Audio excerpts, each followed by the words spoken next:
Thank you for tuning into HardNews TV4. I'm your host, Terri Lynn, and this is the channel where truth is like archaeology, and every day we're digging for it. Today is September 2nd, 2020, and this is my crazy top 10 articles for today. Article number 1 is from today from Zero Hedge. People who reject face masks are more likely to be sociopaths, study finds. Y'all remember the video I did yesterday on who is considered to be terrorists? Well, now they're putting another group in there who are liberty lovers. First, the WHO, CDC, Dr. Fauci, and the Surgeon General told everyone not to wear masks to protect against COVID-19. Now a study suggests that people who shun the face coverings during the pandemic are more likely to be sociopaths. So, let's keep going because we're going to build on some stuff. Appalling. This is from yesterday, WND. Airline bans U.S. flag on face mask, but is apparently fine with Black Lives Matter. So, the country that allows the airlines to operate in, that same airline don't want to see that flag on somebody's face, but they'll allow a political movement flag. U.S. Representative Doug Collins, Republican of Georgia, is demanding that Frontier Airlines officials explain why a gate agent banned an air marshal from wearing an American flag-themed mask on a flight. The agent at Hartsfield-Jackson International Airport in Atlanta claimed other passengers would find his mask offensive. Do y'all see the end of liberties for people that were patriots or constitutionalists? When an air marshal can't even wear an American flag on their face mask? Enemies list. This is from today. U.S. State Department, the United States State Department, monitored 13 American social media accounts. The U.S. State Department ordered employees to monitor the social media accounts of 13 prominent Americans during the early days of the Ukraine scandal in 2019, according to the State Department's memos made public on Tuesday. Some of the names include Donald Trump Jr., former New York City Mayor Rudy Giuliani, Fox News hosts Sean Hannity and Laura Ingraham, and Fox Business host Lou Dobbs, reported John Solomon of Just the News, who confirms he was among those who were targeted. So, the spying on U.S. citizens is still going on. Article number 4. Pope Francis holds first public audience since lockdown began. The appearance marks the start of an effort to restore Pope's public profile diminished during the pandemic. Now, I think this was from today. Yeah, from today. Pope Francis held his first audience with members of the public since February, a small first step towards restoring his public profile, which has suffered during months of restrictions to fight the coronavirus pandemic. Wednesday's papal audience, with around 500 people, took place in the courtyard of the Apostolic Palace rather than the much larger St. Peter's Square, the normal venue before the pandemic.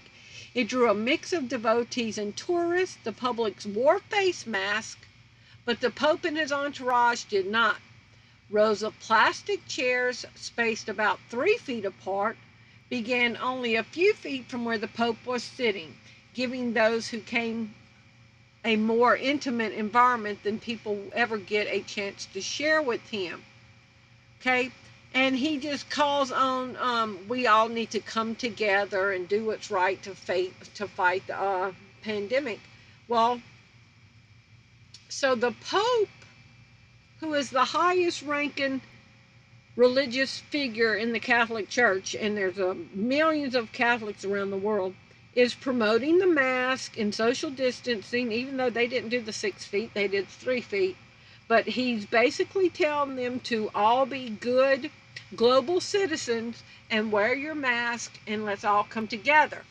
And remember, people who don't wear the mask are sociopaths.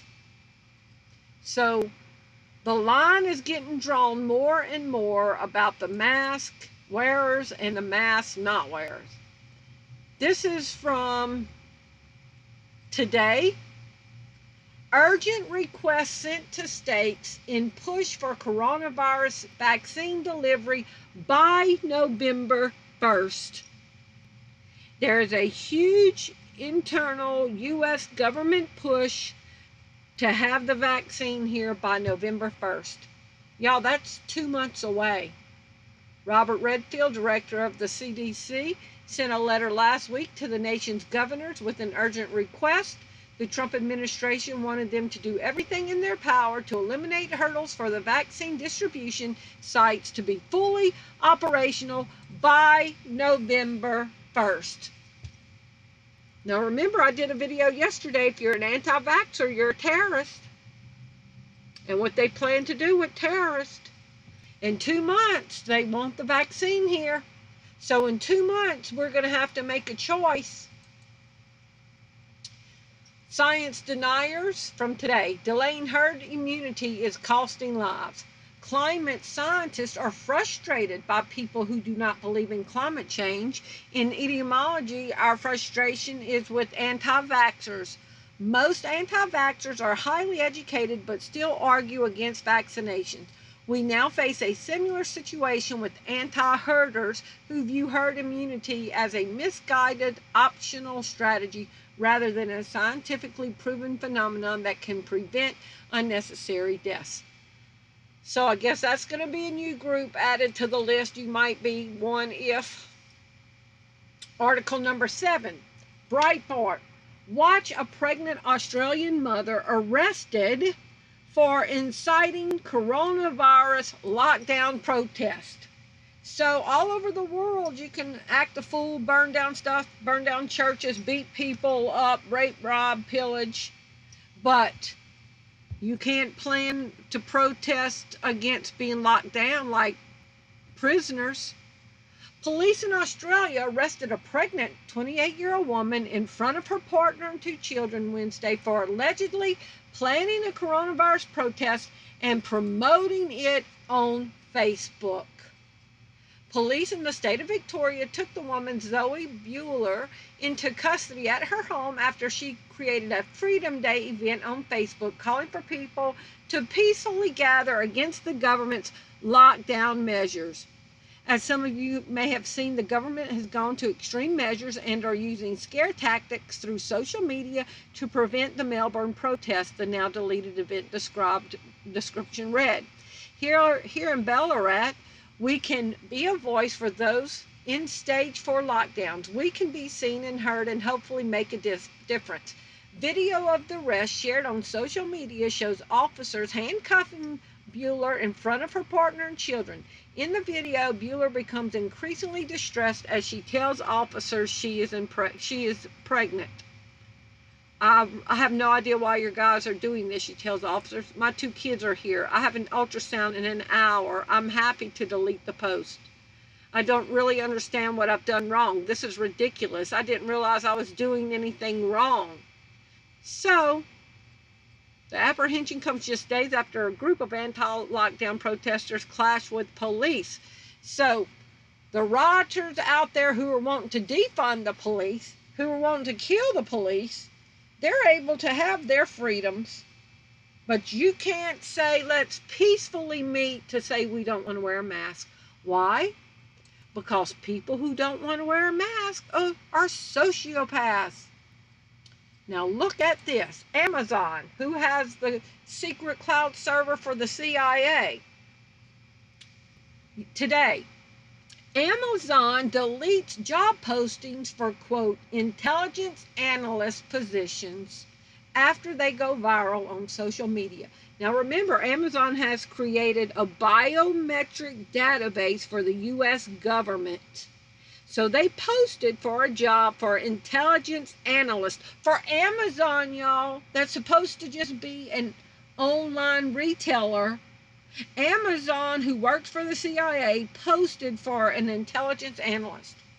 Amazon has deleted 2 job postings that were put on its corporate website for intelligence analyst positions, detailing the role as being responsible for monitoring labor organizing threats within the company.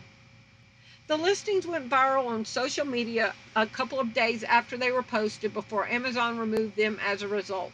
The company is now saying that the positions were not accurate representations of the role. Amazon said in a statement, the job post was not an accurate description of the role. It was made in error and has since been corrected.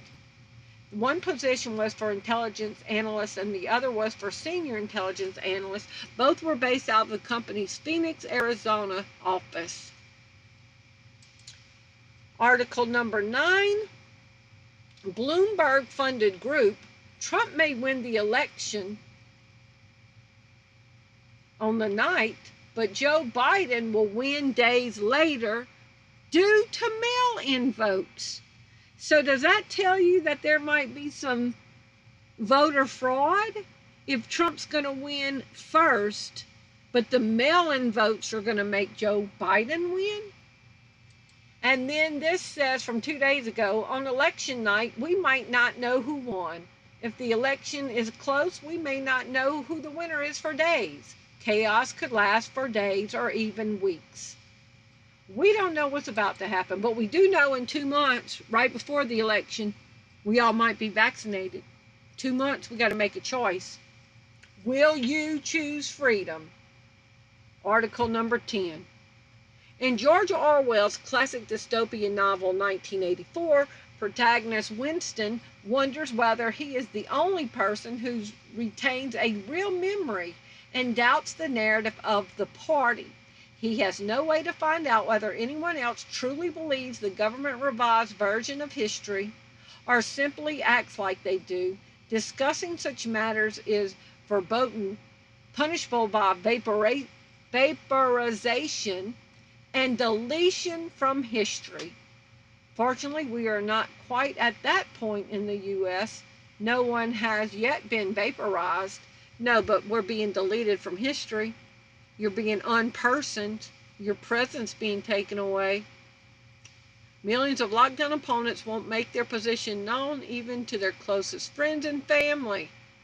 However, we seem to be imprisoned by the force of social disapproval just as surely as Winston was imprisoned by the threat of instant death. Okay, so are y'all going to stand up for what y'all believe in? Because look, they're making an example out of people. They're arresting pregnant women in front of their children for wanting to stand up for their rights. They're picking on U.S. air marshals and not letting them stand up for what they believe in. It might cost you something. But Winston, in the 1984 book, he didn't know if there was anybody else who was going to stand up. And so eventually he caved. Are y'all going to stand up? I just wanted to bring y'all these crazy headlines. Leave me your comments below and let me know what you think. Let me know what you think about 2 months away from a vaccine. Thank you for watching. Love y'all. Bye-bye.